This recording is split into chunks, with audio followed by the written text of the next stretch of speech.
J'ai l'impression que tout le monde crache déjà sur le prochain Superman et je ne comprends pas vraiment. Salut à tous, ici Reg, bienvenue dans les actualités de la semaine. Je vais changer un peu les choses concernant les actualités de la semaine. Là, je vais tester à partir de maintenant des titres plus courts avec uniquement 2 sujets, voire un parfois, en fonction de s'il y a l'actualité. Donc je vais peut-être changer quelques miniatures, je vais encore faire quelques tests pour le coup. Il y aura 1 ou 2 vidéos par semaine, mais je vais jamais me forcer à faire 2 vidéos par semaine, mais je vais essayer de me forcer à en faire une, toujours, sauf si je suis en vacances pendant plus d'une semaine. À partir de jeudi, je ferai plus ces longues intro à chaque fois, je vais juste parler du sujet et je vais essayer d'éviter de mettre des cyber ghosts dans les vidéos actualités. Je vais réserver les cyber ghosts sur les autres vidéos, sauf si j'ai vraiment besoin d'en caler un, dans quel cas je le ferai, mais je vais essayer d'éviter. Et j'ai envie de commencer avec la bande-annonce finale qui a été diffusée de Superman, parce que oui, c'est la dernière bande-annonce, le film sort dans quoi, 3-4 semaines, pour le coup ça va arriver très très vite, et j'ai envie de parler un peu des différentes choses qui ont énervé les gens et qui m'énervent pas moi spécialement. Donc premièrement, la photo blanche, apparemment c'est un problème. Honnêtement, oui, si on regarde la bande-annonce sur Twitter, si on regarde la bande-annonce peut-être même sur YouTube, alors sur YouTube, il y a des comptes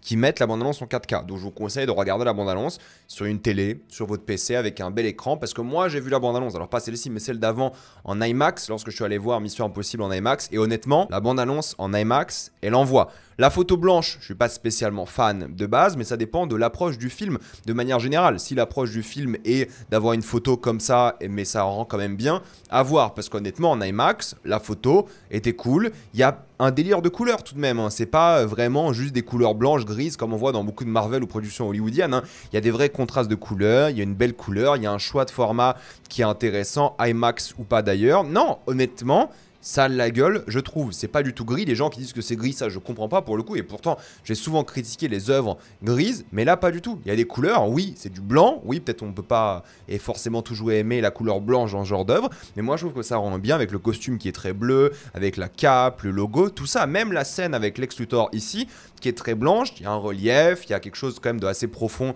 je trouve. Lex Luthor a l'air d'avoir du charisme, d'être un vrai bon méchant. Nicolas Hoult, il a l'air de clairement gérer, donc j'ai du mal à voir vraiment les critiques qui sont faites par rapport au personnage. La relation avec Lois a l'air top aussi. Même là, il y a du contraste, il y a un truc. Alors, on peut ne pas aimer la direction artistique, hein, ça je dis pas, mais dire que c'est fondamentalement mauvais, voire moche, alors qu'il y a un vrai travail sur les lumières, sur les contrastes, sur les relations qui a l'air génial pour le coup, avec Lois, avec ses parents aussi, il y a un travail qui est fait. On verra en salle le jour J. C'est pas laid, je vous le dis tout de suite. Moi, je trouve pas ça laid du tout, quoi. C'est une approche. On va voir si on va aimer quand le film sortira. Mais dire que c'est immonde, je suis pas du tout d'accord avec ça. La vibe colorée est présente. Alors oui, on pourra critiquer certaines choses. Le côté un peu faux à certains moments. Les CGI, ça pourquoi pas, à voir quand le film sortira. Mais ça me semble, voilà, tout à fait ok de ce point de vue-là. C'est la vibe, moi surtout, jeu vidéo qui ressort un peu de la bande-annonce. Et ça, encore une fois, j'ai un peu du mal personnellement parce que ça fait très faux à certains moments. Alors très faux, c'est une exagération, mais ça fait un peu jeu vidéo dans le sens où on dirait pas que les personnages sont palpables,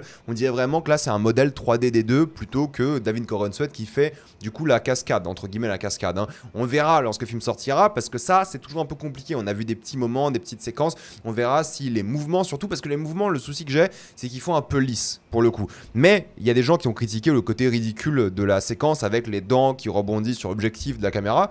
Non, ça c'est mortel. Ça c'est une bonne idée parce qu'en fait, l'approche justement de James Gunn, c'est d'avoir une caméra qui existe, entre guillemets, de manière physique dans le monde, comme s'il y avait un vrai caméraman. Et ça, je trouve que c'est une bonne approche parce que oui, le côté mouvement lisse, jeu vidéo, qui ressemble un peu à The Flash, hein, mais c'est le chef-op de The Flash, hein, c'est normal, on en parle un peu après. Oui, ça peut un peu déranger, mais j'attends de voir le film parce que les mouvements, là c'est clairement un côté CGI, des doublures CGI, et ça me dérange un petit peu. Voilà, surtout que c'est des mouvements qu'ils auraient pu eux-mêmes réaliser. Mais voilà, je garde le bénéfice du doute parce que peut-être pendant le film ça sera très bien. Là on a vu des mouvements de 2 secondes. Bon, c'est pas assez je trouve. Alors oui, je vais faire attention à ça parce que moi ça m'inquiète un petit peu tout de même. Je vais être objectif par rapport à ça. Mais il y a plein de choses que j'aime bien aussi. Oui, c'est un peu lisse. Oui, les mouvements font un peu jeu vidéo, mais l'idée du caméraman qui est souvent critiqué, par exemple, il y a le caméraman qui essaie de suivre Superman qui vole, moi je trouve que c'est une idée fabuleuse. Le fait qu'il y ait une sorte de distorsion de l'image, du personnage, tellement il va vite, tellement la caméra a du mal à suivre durant plein de séquences, moi, je trouve ça génial.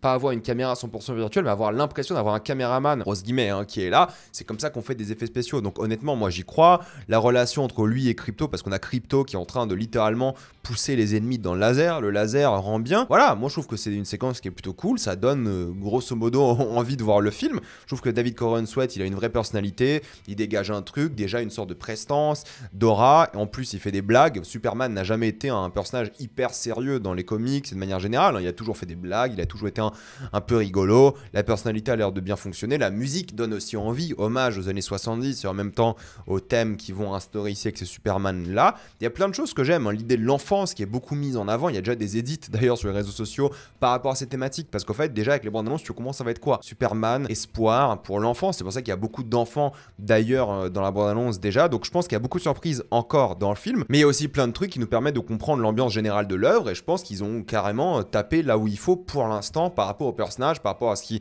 représente, et je trouve ça vraiment cool. Alors oui, on voit pas mal de choses qui font penser au Gardien de la Galaxie 3, parce que oui, rappelez-vous, c'est certes le chef-op de The Flash, d'accord, ok, mais c'est aussi le chef-op de James Gunn depuis les Gardiens 2. Ça ressemble au Gardien de la Galaxie, parce que c'est le même chef-op, parce que les gens sont toujours, ouais, c'est le chef-op de The Flash, c'est moche. Alors cette séquence, c'est pas moche du tout. Pour le coup, cette séquence rend très très bien d'ailleurs, mais c'est aussi le chef-op de James Gunn depuis Suicide Squad, Gardien 2, si je dis pas de bêtises, Gardien 3 aussi, et là on le ressent. Et Suicide Squad, c'était joli comme film. Pourtant, il y avait une photo qui était blanche aussi, mais ça rendait bien, mine de rien. Donc honnêtement, moi j'y crois à fond, je pense que le film va être très très bien. Si c'est pas bien, j'en parlerai en critique évidemment, je serai le premier à vous dire que c'est nul, que c'est décevant, il n'y a aucun problème. Mis à part les mouvements un peu jeux vidéo et un peu trop lisses, des mouvements où il n'y a pas de poids au personnage, ça m'inquiète un petit peu, mais le reste, la photo, les critiques qui sont faites même par rapport à Guy Gardner, moi j'y crois. Je pense d'ailleurs que Guy Gardner serait un personnage bien plus triste que Comic Relief ici. Et quand tu connais un peu le lore du personnage, je pense que le choix de Nathan Fillion est vraiment très bon. Donc ouais, moi j'y crois totalement. Et on voit plein de séquences, qui ont une photo différente et tout. Désolé d'y croire, hein. Alors peut-être 2h10 c'est court pour le film, et vu le nombre de personnages, d'un truc qu'il va avoir, mais peut-être ça sera vraiment très droit au but. On n'en sait rien. Donc honnêtement, la bande-annonce, je pense qu'elle n'a pas tout montré du film. Je pense que le film sera joli, bien écrit. Bon, je fais confiance à James Gunn. Tout le monde mise sur ce film chez DC, chez Warner. Je pense que ça sera un succès. Ça dépend du bouche à oreille, tout simplement. Si le film a de bonnes critiques, je pense qu'il va vraiment cartonner. Je pense que les gens vont y aller. Et je pense que ça peut être le deuxième plus gros film de l'été. Après, évidemment, Jurassic World. Parce qu'on connaît Jurassic World. Ça cartonne toujours énormément. Mais je pense qu'il peut faire mieux que les 4 Fantastiques. Et ça serait un symbole fort envoyé pour le coup à l'industrie et surtout à Marvel. Parce que rappelez-vous, Marvel, après les 4 Fantastiques, ils n'ont pas de film avant fin 2026 avec Avengers Doomsday. Par contre, DC, ils vont enchaîner avec Supergirl, dont le tournage, je crois, s'est terminé il n'y a pas longtemps. J'en ai parlé dans une vidéo actualité, et Clayface, et peut-être du coup d'autres projets, séries avec Peacemaker et tout, donc même Lanterns d'ailleurs l'année prochaine. Donc en vrai, DC là, s'ils arrivent à sortir convenablement ce film, ils ont un boulevard face à Marvel, et ils peuvent vraiment remplir ce gouffre qui aura pendant 1 an et demi sans film du MCU. Donc ça, moi j'ai envie d'y croire, j'ai envie que le film soit bien. Ils ont prévu plein d'autres choses, ils ont prévu une suite à Superman qui sera pas techniquement une suite d'après James Gunn, parce que forcément l'univers sera bien plus grand. Ils veulent du coup faire un film Wonder Woman, ils sont en train de l'écrire visiblement, il y a Supergirl qui sort, il y a les séries qui sortent. Donc honnêtement, je pense que l'univers du coup du DCU est entre de très bonnes mains. J'ai fait totalement confiance. Par contre, si le Superman est pourri, là on aura très peur pour la suite, hein. Soyons 100% honnêtes. Et ils travaillent aussi sur The Batman 2 parce qu'ils disent que The Batman 2 est très important pour la Warner et DC actuellement.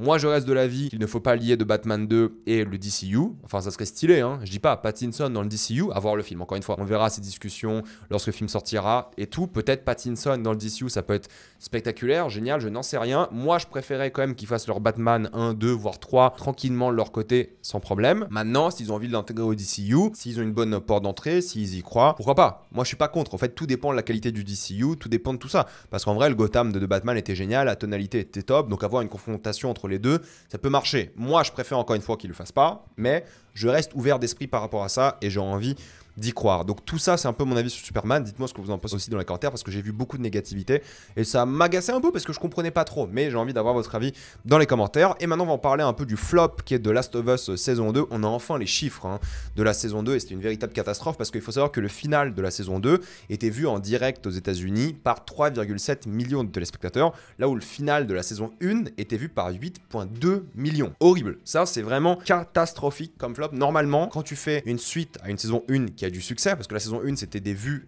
exponentielle presque, j'exagère un petit peu quand je dis ça, mais ça a marché de mieux en mieux pour le coup la saison 1. Là c'est l'inverse avec la saison 2 et normalement ton final de saison 2 devrait carrément mieux marcher que ton final de saison 1. Mais là c'est assez choquant pour HBO de manière générale, c'est assez rare, c'est presque anormal, 20% de moins que chaque épisode par rapport à la saison 1, c'est anormal. Normalement il y a eu un bon démarrage, 5,3 millions des gens qui ont regardé sur HBO aux États-Unis en direct encore une fois, mais épisode après épisode, surtout après la fin de l'épisode 2, il y a de moins en moins de gens qui ont regardé la série, donc ça a baissé de 20% à chaque fois par rapport à la saison 1, ce qui n'est pas normal. Les épisodes 4 et 5 ont eu quasiment pas de spectateurs entre guillemets. Alors HBO, ils ont essayé de faire un peu, on va dire, du damage control, ils ont dit qu'il y a eu 32 millions de viewers de la part de HBO avec l'application et Max et tout de manière générale, par rapport à la saison 1 et 37 par rapport à la saison 2. Bon, les chiffres sont un peu contestés parce qu'aux États-Unis, il y a ce qu'on appelle Nielsen Charts. Nielsen Charts, c'est une sorte d'institution qui s'occupe des audiences de télé, mais aussi de streaming. Et eux ont dit qu'en termes de minutes regardées, en termes d'audience, c'est beaucoup moins pour le coup. Moi, j'en ai parlé des raisons de pourquoi la saison 2 était un échec. J'en ai fait une vidéo, j'ai critiqué chaque épisode semaine par semaine. Moi, je pense que la saison 2 était ok. Ça reste une bonne saison de série. Mais il y avait des vraies déceptions pour le coup. Moi, je l'ai critiqué aussi de manière peut-être moins virulente que certaines personnes, mais il y a une grosse division entre les critiques et l'audience. Quand vous regardez Metacritic, Rotten Tomatoes,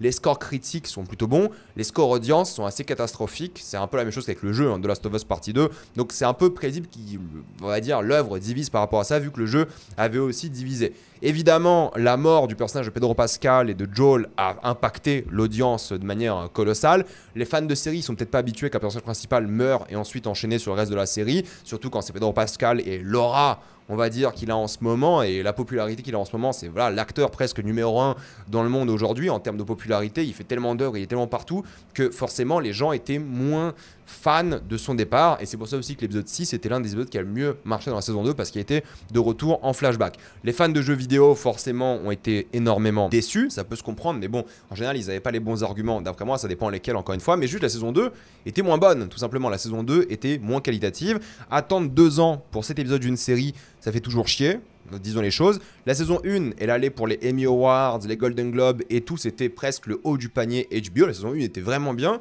pour le coup, et là, avoir une saison 2 qui est moins bien, qui fait beaucoup moins d'audience, eh bien c'est pas normal pour HBO pour le coup. Et Craig Mazin l'a dit, Craig Mazin a avoué, ils ont fait des erreurs de scénario, ils ont fait des erreurs d'organisation, ils étaient insatisfaits au final et ils comprennent les critiques qui ont été faites à cette saison 2. Je pense que c'est une bonne chose de réagir comme ça.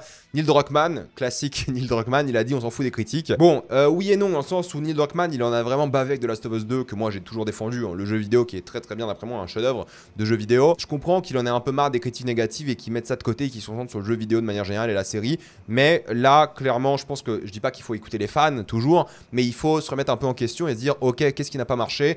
Écoutons un peu ce qu'ont dit les critiques, écoutons un peu ce qu'ont dit les gens. Pourquoi ça n'a pas marché? Parce que je pense qu'il y a des vrais bons arguments qu'ils pourraient entendre. C'est pas un bijou que les gens n'ont pas compris. Voilà, c'est pas une perle incomprise, ce de la saison 2. C'est, je pense, objectivement moins bien écrit, moins bien fait. Je dis pas que c'est mauvais, moi je maintiens que c'est une bonne saison de série de manière générale. Pour The Last of Us, c'est décevant, ça aussi je maintiens.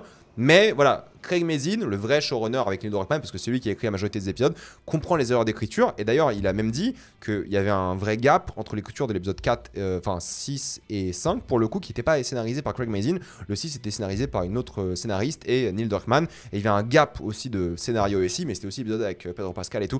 Donc bon, je comprends l'échec. Est-ce que, du coup, la série est en danger? Oui et non. Je pense que la saison 3 sera vraiment définitive pour HBO, parce qu'ils vont se dire, ok, déjà là, on va partir sur Abby.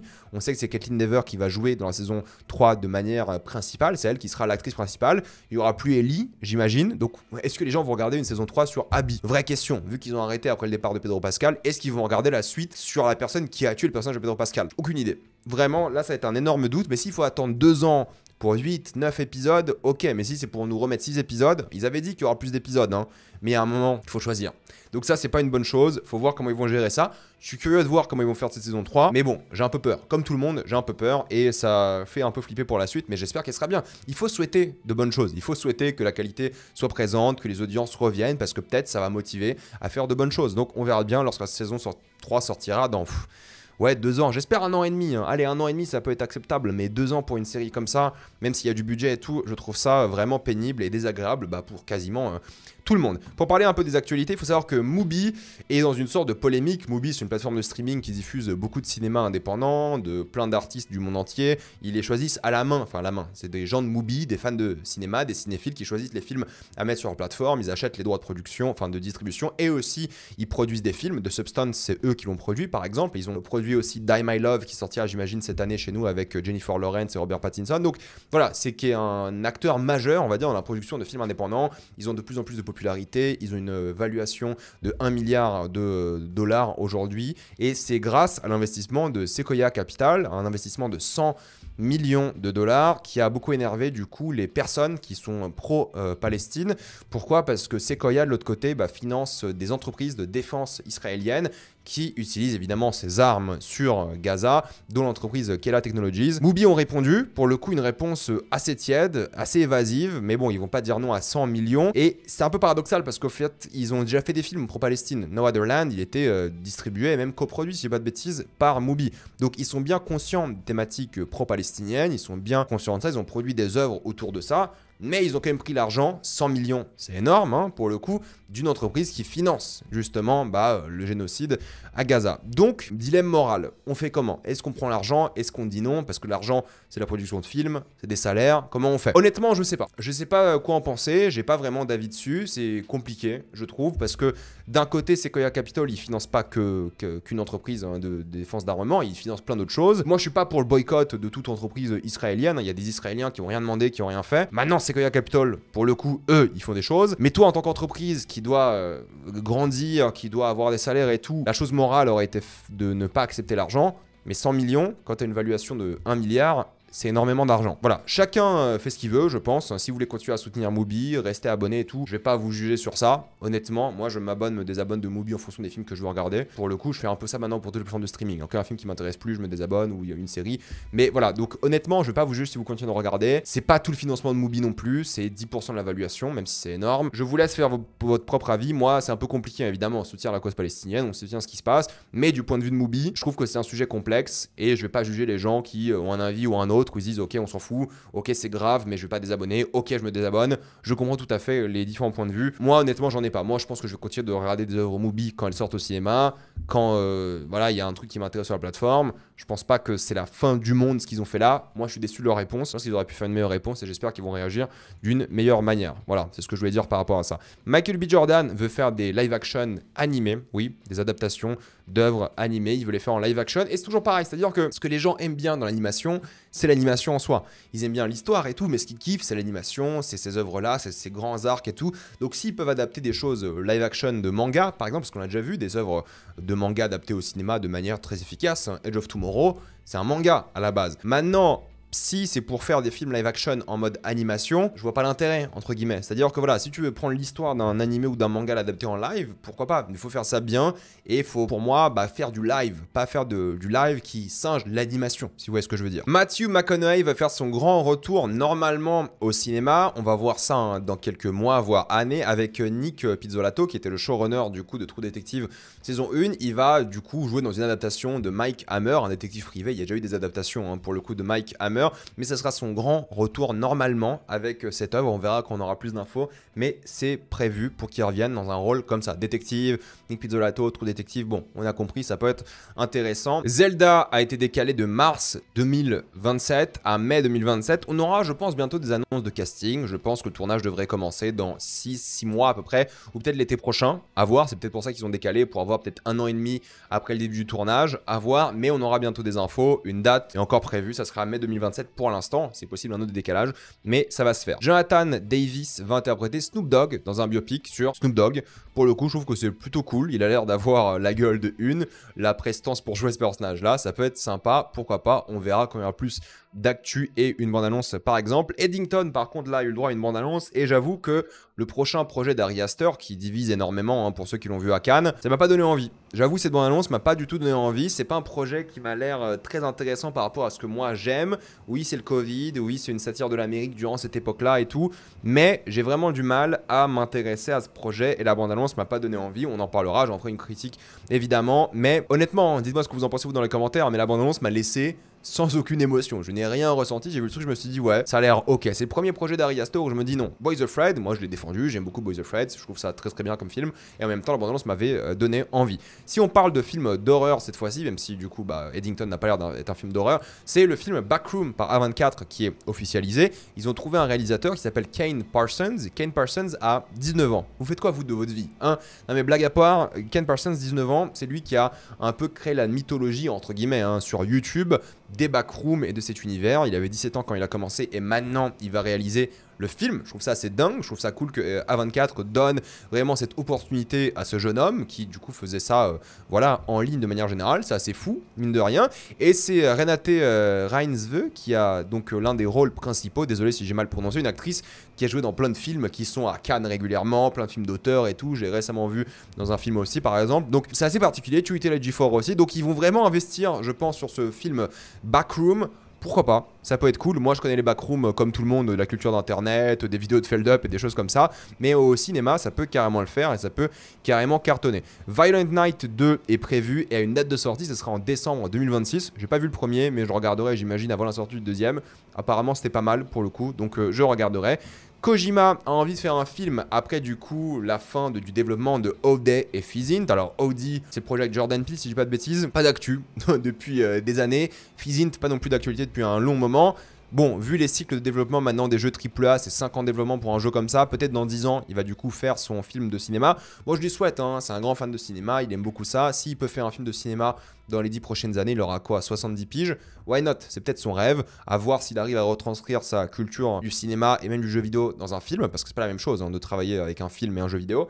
Mais pourquoi pas? Honnêtement, ça peut être cool, ça peut être bien, donc on peut peut-être lui faire confiance, mais ça sera pas pour tout de suite, ça c'est clair et net. La semaine dernière, j'ai parlé de Sydney Sweeney et de son erreur de vendre son bain de douche que je trouvais un peu ridicule, mais elle veut changer son image évidemment, hein, parce qu'elle a un peu cette image, comme je l'ai dit, hein, entre guillemets de bimbo par beaucoup de personnes, même si elle a beaucoup évolué son image. Et là, on a des actualités sur son projet où elle va jouer la boxeuse Christy Martin. Elle a pris 15 kilos pour le rôle, elle est allée à la muscu 2 fois par jour pour le coup, et elle a fait 2 heures de kickboxing par jour, donc elle veut se donner une image entre guillemets de vraie actrice qui peut être un peu méthode, jouer et tout. Moi j'y crois, moi j'ai toujours dit, hein, c'est une très bonne actrice, elle fait un très bon travail à chaque fois. Maintenant elle change un peu son image et c'est cool aussi, donc je lui souhaite vraiment de bonnes chances. On a eu l'affiche officielle de The Naked Gun où y a-t-il un flic, et j'adore, je trouve l'affiche vraiment mortelle, je trouve l'approche assez géniale. Moi le film, j'y crois un petit peu, honnêtement, on verra ce que ça va donner, mais j'y crois un petit peu. Je sais pas si on en parlera sur la chaîne en critique à chaud, parce que c'est peut-être un film entre guillemets de vieux, je sais pas si les gens qui regardent ma chaîne sont intéressés par ça, mais on en parlera dans tous les cas, j'irai le voir, ça c'est sûr. On a des points sur le box-office avec Dragon qui a dépassé les 200 millions au box-office international, c'est de loin le meilleur démarrage de la saga pour le coup, avec 200 millions de budget approximatif, on n'est pas sûr à 100% pour l'instant. Bah oui, c'est les remakes live action, hein, c'est comme ça cartonne, qu'est-ce que je vous dis, c'est un peu dommage, hein, mais bon, moi je suis pas spécialement fan du film, j'ai trouvé ok, j'en ai fait ma critique la semaine dernière pour ceux que ça intéresse, mais un peu déçu surtout quand t'as des films comme Life of Chuck qui sortent la même semaine, qui ont fait 2 millions au box-office international, 2 millions le premier week-end. Est-ce qu'il y aura un bouche à oreille? Je l'espère, parce que moi j'en ai fait une critique pour le coup de Life of Chuck, j'avais beaucoup aimé le film, vous pouvez aller voir ma critique. On ne sait pas c'est quoi le budget du film, j'ai pas trop de sources officielles, mais bon, ça peut être 15-20 millions, peut-être, voire même plus, je n'en sais rien, à voir, mais c'est déjà un énorme échec et c'est un peu triste. Ballerina, pour le coup, en termes d'échec, c'est fort probable aussi, 90 millions pour 90 millions de budget. C'est pas beaucoup, le bouche à oreille marche pas du tout, c'est 65% de baisse aux États-Unis, très mauvais bouche à oreille, donc ça sera peut-être l'un de ces flops et ils vont peut-être pas continuer du coup la franchise John Wick et les spin-offs, sauf le projet de Donnie Yen, mais je pense que le projet de Donnie Yen aura plus une base de production peut-être hongkongaise ou un truc comme ça, à voir, mais en tout cas Ballerina pour l'instant énorme échec, à voir si ça change un peu les choses par la suite. Mission Impossible en théorie c'est un énorme échec aussi, pourtant il a 500 millions, donc c'est pas mal, c'est bientôt plus que le précédent film, mais la vérité est que le film a coûté 400 millions. 400 millions de budget, il fallait au moins faire le milliard, il fera jamais le milliard, il va peut-être se rapprocher des 700 millions, mais c'est même pas sûr, le bouche à oreille n'est pas non plus excellent pour le coup, donc c'est peut-être un peu dommage. Alors bon, le film c'est l'un des pires de la saga d'après moi, hein, même si ça reste divertissant, j'en ai fait 2 grosses vidéos à ce sujet là, c'est là où Lilo & Stitch par contre cartonne, on est à 850 millions, il va sûrement arriver au milliard le film. Qu'est-ce que ça veut dire sur les live action Disney? On verra bien ce que ça va donner, je l'ai toujours pas vu honnêtement, je vous dis Lilo & Stitch, moi je m'en fous un petit peu, mais voilà, ça cartonne, c'est un énorme succès pour 100 millions de budget, hein. C'est pas les 200 millions de budget remake live action, là c'est 100 millions de budget. Mine de rien. Chez Apple, c'est le vrai grand retour de Matthew McConaughey cette fois-ci. sorti, mais c'est un film Apple TV, donc c'est pas un retour cinématographique, c'est de Lost Bus où il joue un chauffeur de bus qui doit sauver des enfants qui peuvent mourir dans un incendie. Et c'est un film de Paul Greengrass qui a fait Bourne, qui a fait Captain Phillips et tout, la saga Bourne. La bande-annonce, le teaser qui a été montré a l'air pas trop mal. On verra ce que ça va donner. Ça peut être bien, mais c'est le premier projet de McConaughey depuis 2019. C'est vrai, depuis 2009, il n'a pas fait un seul projet cinéma en live action. C'était The Gentleman, son dernier projet. Il a fait des voix, des vidéos, des trucs, mais en termes de cinéma, il n'a pas fait quelque chose depuis 2019. Donc ça, c'est assez étonnant. Surtout, il avait gagné un Oscar et tout à l'époque. Donc là, il sera, j'imagine, de retour. Après, j'imagine, vous voulez s'occuper de sa famille, des choses comme ça. Donc je juge pas, je critique pas, je dis juste que ça fait longtemps qu'il n'a pas fait un projet. C'est Rachel Brosnahan qui va interpréter le personnage principal dans la saison 2 de Présumé Innocent. Vous le savez, Présumé Innocent à la base ça datait d'un film, mais la série a beaucoup cartonné, c'était une mini-série à la base, mais là ils vont faire une série d'anthologie et je pense que c'est la bonne approche pour ce genre d'œuvre, donc raconter une histoire différente à chaque fois, à voir ce que ça va donner, du coup de quel film ils vont s'inspirer, est-ce qu'ils vont s'inspirer d'un film, même ou raconter une histoire originale, je suis très curieux de voir ça et ça me donne plutôt envie parce que la saison 1 était d'après moi très très cool. Slow Horses sortira, vous le savez, sa saison 5 en septembre, mais il faut savoir que le tournage de la saison, écoutez bien, la saison 7 commencera aussi à l'automne et en même temps la saison 6 a déjà terminé son tournage. Donc ils sortent une saison par an, ils enchaînent les tournages, ils font ça à une vitesse assez folle et Slow Horses, c'est trop bien. Honnêtement, si vous n'avez pas vu Slow Horses, c'est mortel, vous allez adorer pour le coup. Ça m'énerve de savoir de quoi parle l'actualité suivante, mais à contresens Londres, oui, j'ai bien dit ça, commence son tournage bientôt, la suite, vous avez bien compris, mais grosso modo, je suis énervé de savoir ça parce que vous avez kiffé ma colère, vous avez kiffé ma haine du premier film en vidéo YouTube la semaine dernière, je ne regarderai pas la suite, ok ? Voilà, je ne regarderai pas Londres, non, je ne vais pas m'infliger ça. Limite, je réfléchis peut-être à m'infliger ça en échange genre d'une cagnotte humanitaire associative. Genre, je suis prêt à m'enchaîner les deux films, genre ou même les trois, aller à Contresens 2, Londres et Londres 2, si jamais on peut, je sais pas, générer un peu d'argent pour quelqu'un. Mais moi, d'un point de vue personnel, professionnel, non. Pour un truc caritatif, pourquoi pas, why not, mais sinon, non. Je préfère parler de bons films, ok? Là, on a fait un délire, c'était rigolo, on s'est fait kiffer, c'était la vibe TikTok, l'ambiance et tout, c'était rigolo, et c'est contre-productif. Enfin, moi, je trouve, c'est divertissant peut-être pour vous, mais honnêtement, c'est chiant, quoi. C'est vraiment chiant de mater ce genre de film. Donc, non. Et pourtant, ça marche, ça cartonne sur la chaîne et tout, mais ça marche une fois. Enfin, voilà, c'était le délire, c'était le truc, on l'a poussé à fond, c'était marrant. Donc voilà, mais non, vous inquiétez pas, je vais pas en reparler, à moins vraiment qu'on trouve une idée cool pour en parler, une idée originale ou pour une bonne cause à la limite. Mais si on parle de choses intéressantes, enfin, non, ça c'était pas intéressant, excusez-moi, mais c'est des réflexes, pour le coup. C'est Spaceballs 2 qui a été annoncé avec un générique à la Star Wars, qui était un générique à la fois drôle et déprimant, parce que ça parlait de tout ce qui est sorti concernant Star Wars et l'industrie hollywoodienne de manière générale concernant la science-fiction. Spaceballs 2, ça fait un petit moment qu'ils réfléchissent à comment faire le projet et tout. Moi, je pense que Spaceballs, pour ceux qui connaissent pas Spaceballs d'ailleurs, Spaceballs c'était une parodie de Star Wars il y a quoi, 40 ans, déjà 50 ans, quoi. C'est sorti en 80, 78, 60, je sais même plus en quelle année c'est sorti, mais c'était une énorme parodie des films de science-fiction de l'époque. Mais là, il y a eu 50 ans de Star Wars, entre guillemets. Donc là, ils vont revenir avec une suite à Spaceballs. Je sais pas si la nouvelle génération connaît, mais voilà, c'est une parodie de l'époque, c'était rigolo, ça avait cartonné, c'était génial. Enfin, moi, je trouve ça très cool, Spaceballs, pour le coup. Mais ce qui est intéressant, c'est que Mel Brooks est de retour, donc le mec qui était derrière le projet à la base. Mais ce qui est encore plus fou, c'est que Rick Moranis est de retour. Vous vous rendez peut-être pas compte, mais ça fait 30 ans qu'il a pas joué dans un film. 30 ans. Je crois que le dernier, c'était Chérie, j'ai rétréci les gosses ou un truc comme ça. Et depuis, il n'a pas fait un seul film. Donc, il revient de sa retraite pour jouer dans la suite de Spaceballs. Je trouve ça assez fou. La suite sortira en 2027 et il y aura aussi le retour des deux Pullman. J'avais jamais capté que c'était le fils, pour le coup, de Bill Pullman. J'avais jamais fait attention à ça. Je suis bête, parce qu'ils se ressemblent de ouf en réalité, mais j'ai jamais fait gaffe. Mais oui, les deux seront du coup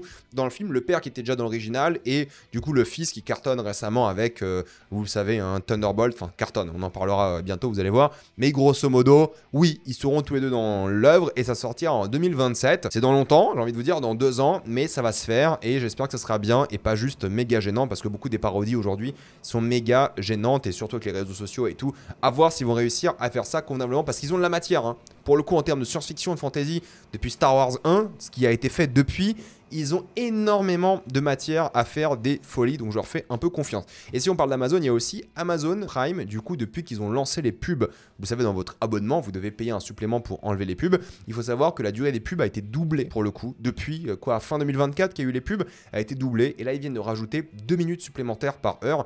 Moi, je paye, pour le coup, et moi, je vous ai dit, je vous le dirai toujours toute ma vie, il vaut mieux piratez entre guillemets, hein, parce que j'ai pas le droit de vous dire, de pirater c'est illégal, mais ne piratez pas, mais il vaut mieux potentiellement regarder les œuvres Prime d'une différente manière ou n'importe quelle plateforme de streaming plutôt que d'être interrompu par des pubs. Non mais je vous jure, hein, c'est mieux de trouver un autre moyen de regarder que de se taper des pubs. Ou vous payez, ou vous trouvez un autre moyen, mais s'il vous plaît, au nom de Dieu et de tout ce qui est sain dans ce monde, ne vous tapez pas des pubs de merde. Non mais je vous jure, ne vous tapez pas des pubs qui interrompent votre série, votre film. Trouvez un autre moyen de regarder. Je vous jure, trouvez un autre moyen de regarder. Ça, c'est honteux. Et toutes les plateformes de streaming, hein, c'est honteux de se taper des pubs. Mais pourquoi elles le font, les plateformes? Et je vous l'ai dit à chaque fois, c'est que ça rapporte plus d'argent. Un abonnement à 5 balles par mois, plus des pubs, rapporte plus d'argent à une entreprise comme Netflix que l'abonnement à 20 balles. Donc bon, s'il vous plaît, regardez d'une autre manière différente que payer dans un système comme ça, ou alors payer le truc pour pas avoir de pub, si vous avez les moyens. Mais bon, pas tout le monde a les moyens ou l'envie, et je comprends totalement. On a du coup des informations concernant la dernière œuvre, ou l'une des dernières œuvres de Netflix et de David Lynch. À la base, il devait y avoir une série en 13 épisodes sur un détective à LA, qui n'a pas pu se faire pour le coup en live action, et en même temps, vous savez, il y avait le film d'animation qui s'est jamais fait non plus chez Netflix. Alors c'est entre guillemets la faute de Netflix parce qu'ils n'ont pas voulu financer le projet.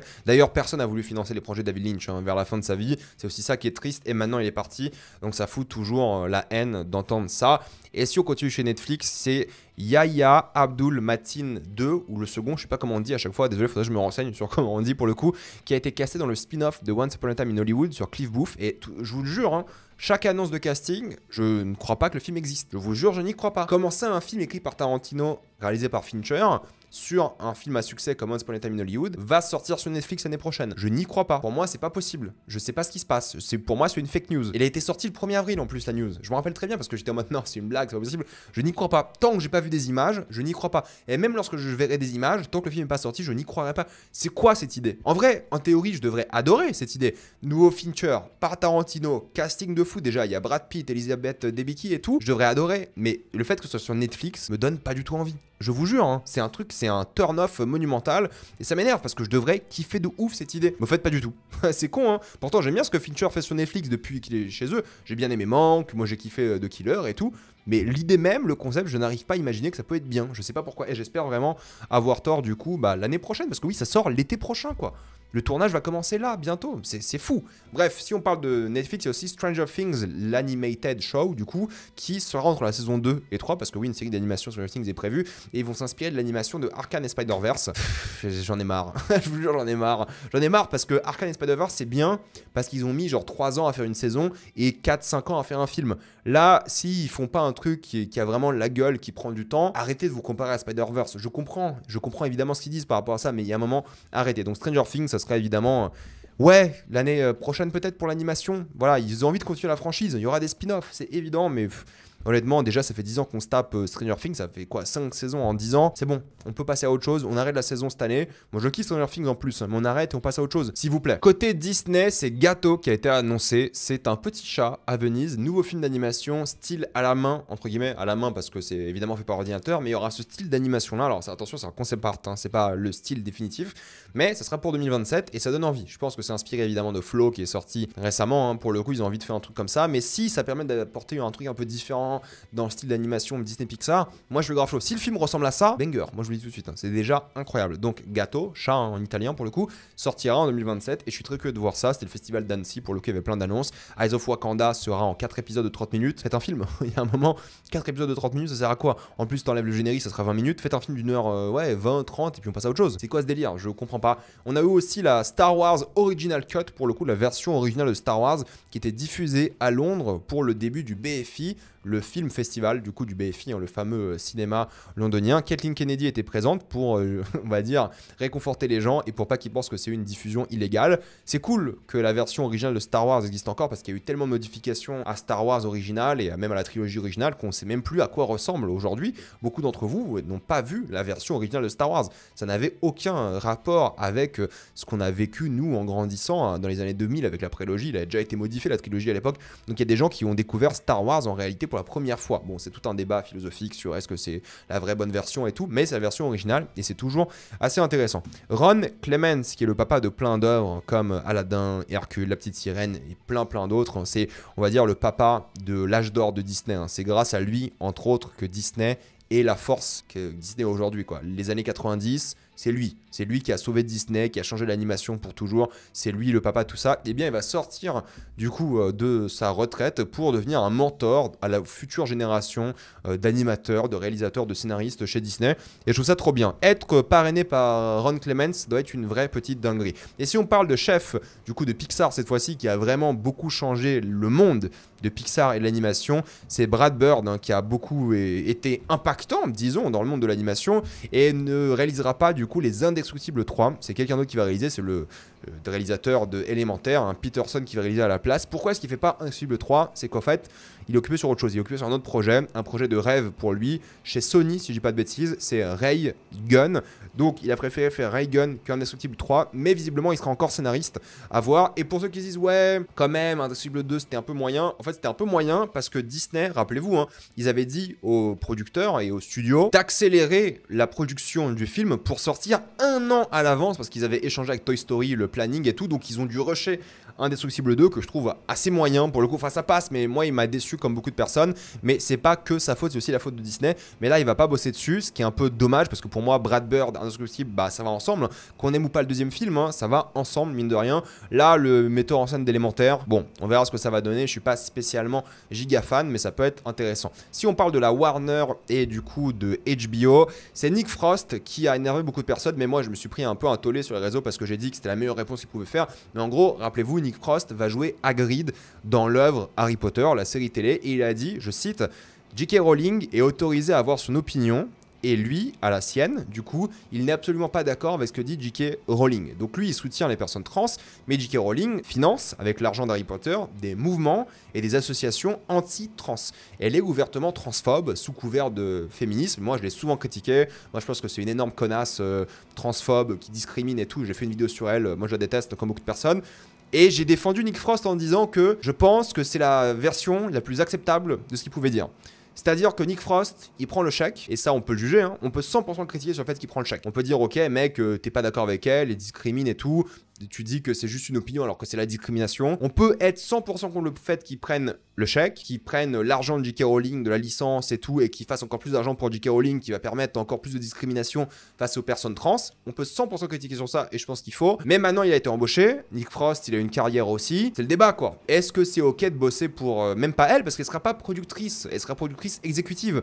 Donc, elle sera moins impactante que les gens pensent. Elle va quand même gagner beaucoup d'argent avec la licence chez HBO. Il n'y a aucun doute sur ça. HBO, ils vont mettre 1 milliard sur cette saison minimum. Donc, elle va se faire beaucoup de pognon. Maintenant, imaginez vous êtes à la place de Nick Frost, vous venez d'avoir un rôle iconique dans une saga, ça va vous embaucher pendant 10 ans. En plus, Nick Frost, il a pas une carrière de fou. Moi, j'aime bien ce qu'il fait, surtout avec Edgar Wright et tout, mais il a pas une carrière où il bosse non-stop, on le voit partout. Ça fait longtemps qu'on l'a pas vu. Alors là, on l'a vu dans Dragon, j'avoue, c'est mauvais exemple cette semaine pour le coup. Mais grosso modo, voilà, J.K. Rowling, techniquement, c'est un peu son PDG, quoi, pour sa licence, pour sa boîte. Tout ce qu'il pouvait dire, c'est ok, je suis pas d'accord, mais il a le droit d'avoir son opinion. Le terme opinion, pour moi, est, on va dire, condamnable, parce que c'est pas une opinion, c'est la discrimination, c'est la transphobie, donc je suis pas d'accord avec le fait qu'il ait dit opinion, mais je sais pas ce qu'il aurait pu dire de mieux. Dans sa position à lui, qu'on peut critiquer, encore une fois, et moi je le critique, je sais pas ce qu'il aurait pu dire de mieux. Moi je préfère qu'il dise ça, que vous savez, Tom Felton, Draco Malfoy des films, qui disent « Ah ouais, j'ai pas entendu, ouais non mais elle dit ce qu'elle veut, non mais non, tu vois. » Lui au moins il a dit « Écoute, elle a son opinion, c'est ma boss, j'ai pas le droit d'en parler. »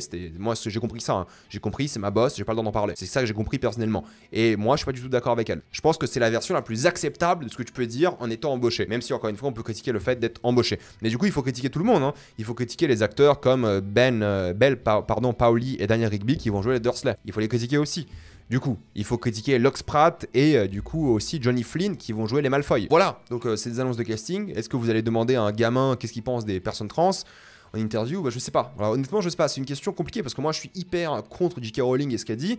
Mais d'un autre côté, est-ce qu'on va dire à des acteurs de ne pas saisir une opportunité qui est clairement en or pour eux, quoi? Vraie question. Donc c'est compliqué, je peux comprendre les gens qui sont énervés, je soutiens encore une fois les personnes trans, mais à un moment, comment on débat de ça? Comment on ait ces discussions? Comment on dit à quelqu'un, un jeune acteur, non, il y a une connasse qui va se faire de l'argent dessus, alors qu'il y aura des centaines d'autres personnes qui vont bosser dessus. On fait comment? Donc c'est une question compliquée, Moi, encore une fois, je trouve ça hyper complexe, comme on en parlait avec Moby tout à l'heure, mais j'ai envie d'avoir votre avis dans les commentaires, dites-moi ce que vous en pensez, et je comprends les gens qui sont totalement contre ça. Et je comprends, et je vous soutiens aussi, Mais d'un point de vue réaliste, économique, matériel, comment on fait? Non mais vraiment. C'est triste, hein, mais comment on fait? Voilà, c'est une milliardaire, hein. On fait comment? Le problème, il est là aussi. Elle devrait peut-être pas être milliardaire, fatalement. Bon, c'est un autre débat. On va pas rentrer dans ça tout de suite. Mais chez la Warner, pour le coup, pour sortir un peu de ce débat-là, c'est donc Robert Eggers qui travaille sur A Christmas Carol, donc Monsieur Scrooge, hein, pour le coup, pour ceux qui connaissent en version française. Et c'est Dafoe, en théorie, qui aura le rôle principal.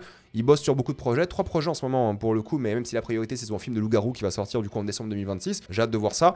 Mais Dafoe en Scrooge, mortel, donc j'ai hâte de voir ça aussi, ça peut être vraiment très très bien. Et puis c'est un conte voilà intemporel, donc ça peut être très très bien avec la patte du coup de Robert Eggers. Moi j'y crois, moi j'aime beaucoup Robert Eggers, donc je suis carrément chaud.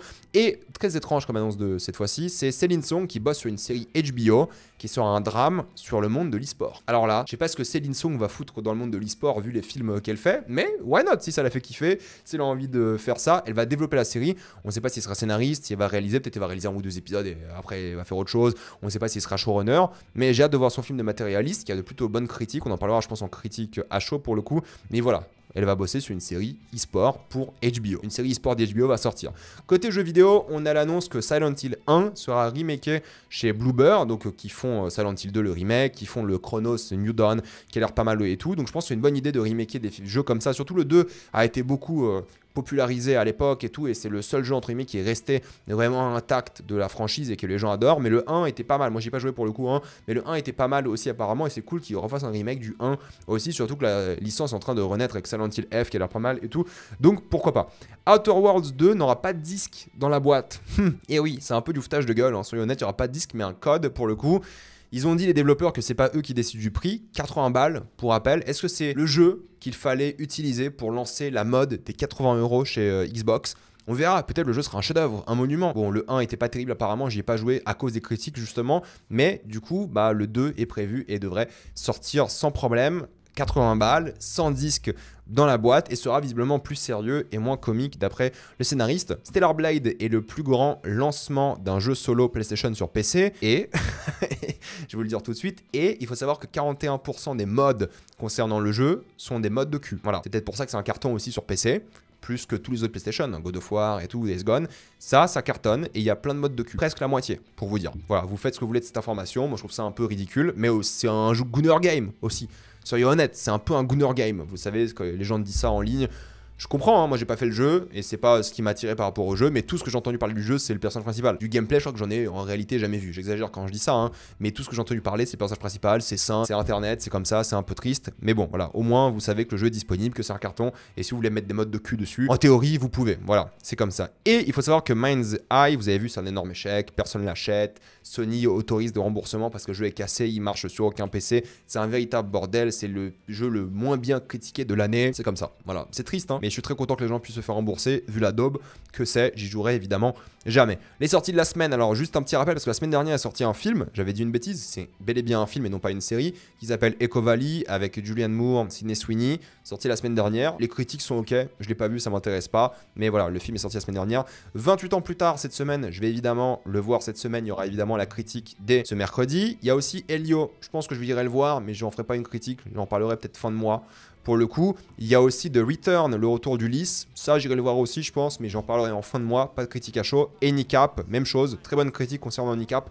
Par contre, j'irai le voir et critique en fin de mois. Voilà, je vais m'arrêter là. Mettez-moi dans les commentaires ce que vous pensez de toutes ces actualités. Êtes-vous d'accord, pas d'accord, j'ai envie d'avoir votre avis. Pensez à vous abonner à la chaîne pour voir les prochaines vidéos. Mettez un j'aime, ça aide beaucoup la chaîne. Suivez-moi sur tous mes réseaux, Spotify, TikTok, Instagram pour les Reels aussi, et même Twitch. Et moi, je vous dis à la prochaine fois. Salut à tous.